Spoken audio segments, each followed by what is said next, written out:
Buenos días, buenas tardes, buenas noches. Este es Francisco Ruiz, de nuevo con ustedes, con un nuevo episodio acerca de elementos, conceptos filosóficos. Hemos estado hablando de los estoicos. En estos momentos estamos con el segundo episodio acerca de un estoico romano llamado Séneca. Antes de empezar la charla acerca de su tratado, como yo prometí la vez pasada, que se llama Sobre la brevedad de la vida, lo voy a hacer el próximo episodio. Me gustaría aclarar algunos puntos del episodio pasado. Primero, tiene que ver con el nombre del río donde nadaba frecuentemente Séneca durante el invierno, de acuerdo con sus escritos.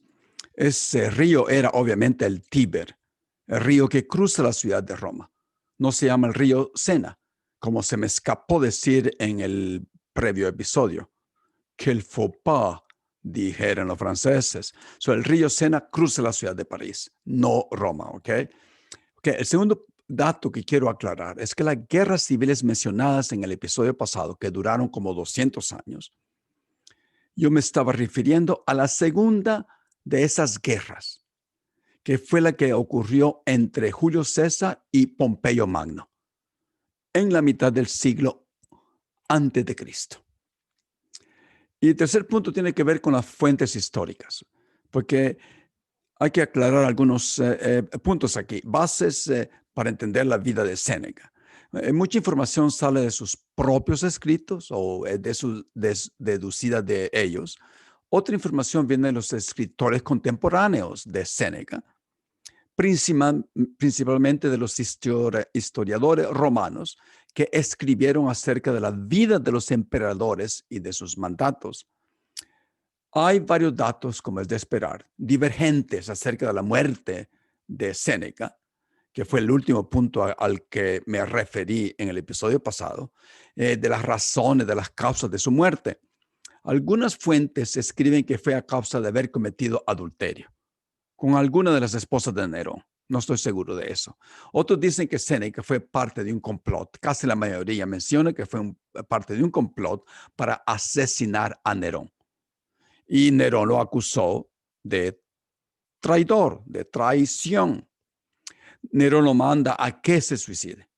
Todos esos datos tienen bases reales y puede ser que la causa haya sido una combinación de esas razones, ¿no? Por último, hay otros datos curiosos en torno a la figura histórica de Séneca que me gustaría compartir con ustedes en este episodio, antes de meternos de lleno a sus pensamientos, a sus aforismos, a su filosofía, a su ética, a su moralidad, a su filosofía estoica. Decíamos que Séneca se había suicidado, acto ordenado por Nerón, su pupilo, su estudiante. Esta muerte se asemeja mucho a la de otro gran filósofo, a otro filósofo mucho más fundamental, mucho más monumental y fundamental que Séneca. Este filósofo es Sócrates. Y muchas veces la muerte de estos dos filósofos por suicidio se confunde. Pero las razones, la postura y los antecedentes de la muerte de los dos filósofos son diferentes. Séneca, por ejemplo, no, además de que Sócrates era griego y Séneca era romano, Séneca, por ejemplo, consideraba dentro de la corte imperial romana el rol del filósofo como equivalente al del emperador, metido en los círculos políticos del poder. Entonces, una gran contradicción, como vamos a seguir viendo con el pensamiento de Séneca.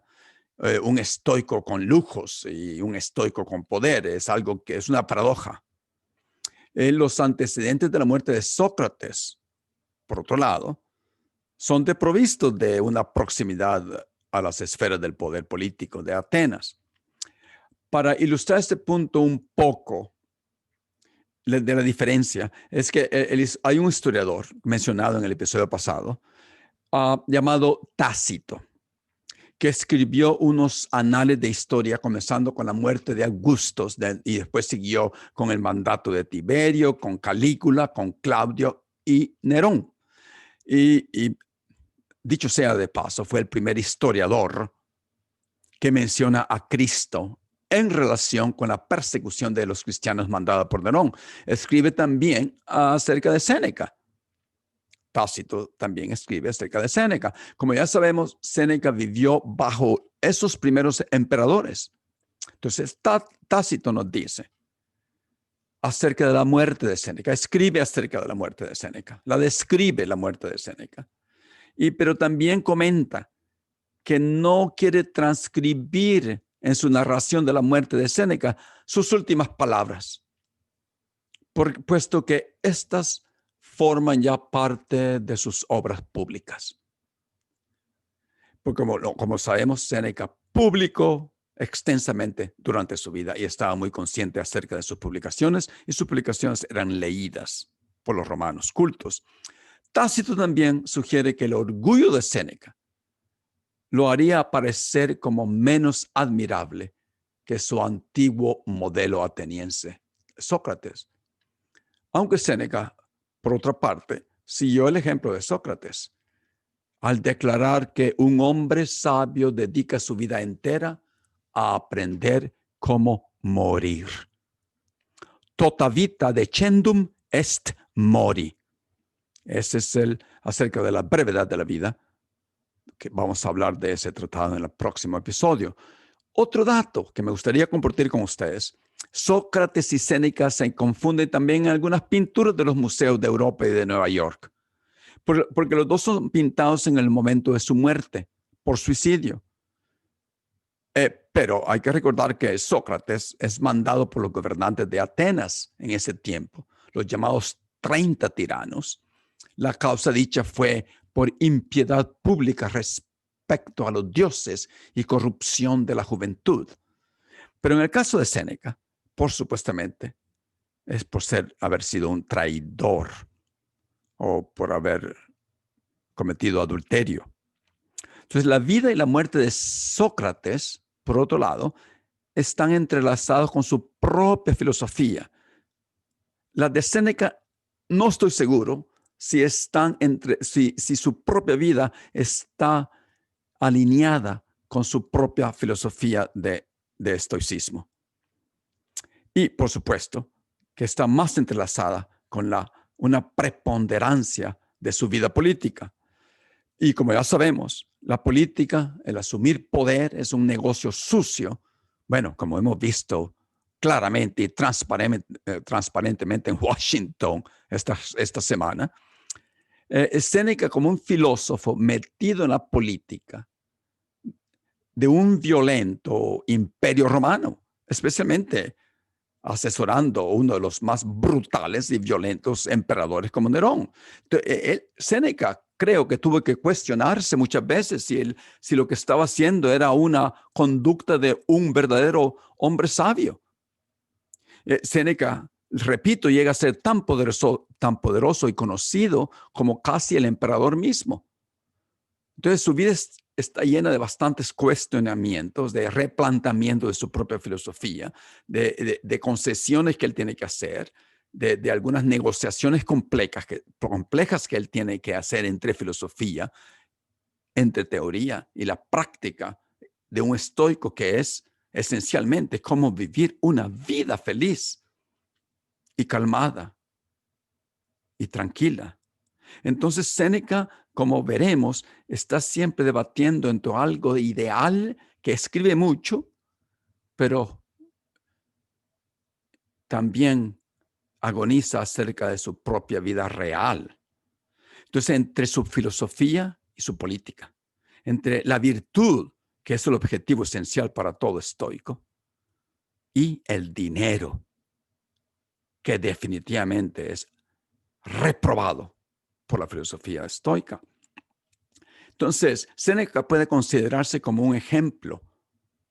Algunos lo consideran como un ejemplo de una gran hipocresía de la vida política, o de un filósofo que no vive, que no practica lo que dice. Entonces, es también otra curiosidad que quiero compartir con ustedes. Tiene que ver con un pintor. El pintor se llama Pedro Pablo Rubens. Es un pintor flamenco de Holanda, de Amberes. Hizo una pintura mostrando el suicidio de Séneca. Al mismo tiempo, da la casualidad que Baruch Spinoza, mi referente filosófico, mi referente de filosofía y mi partida para estudiar a los estoicos, estaba escribiendo su Ética, su obra magna, a principios del siglo XVII. Fueron contemporáneos. Ok, hay solamente un pedestal romano antiguo que muestra a Séneca. Y es una cabeza de dos caras. Por un lado está la cara de Séneca y por el otro la de Sócrates. Y esto hace entender la admiración que el pueblo romano tenía por Séneca. Hay varias preguntas, pero la pregunta donde vamos a tener que pensar cómo responder acerca de Séneca, y la repito al final de este episodio, es que él había alcanzado tanto la sabiduría de un sabio como el poder político de un conocedor de la corte del Palacio Imperial. Pero aquí la pregunta es, ¿podrían coexistir estos dos yoes sin rayar en la hipocresía? Y también el nombre de Séneca está vinculado para siempre al de Nerón. ¿Quién quiere estar vinculado con Nerón?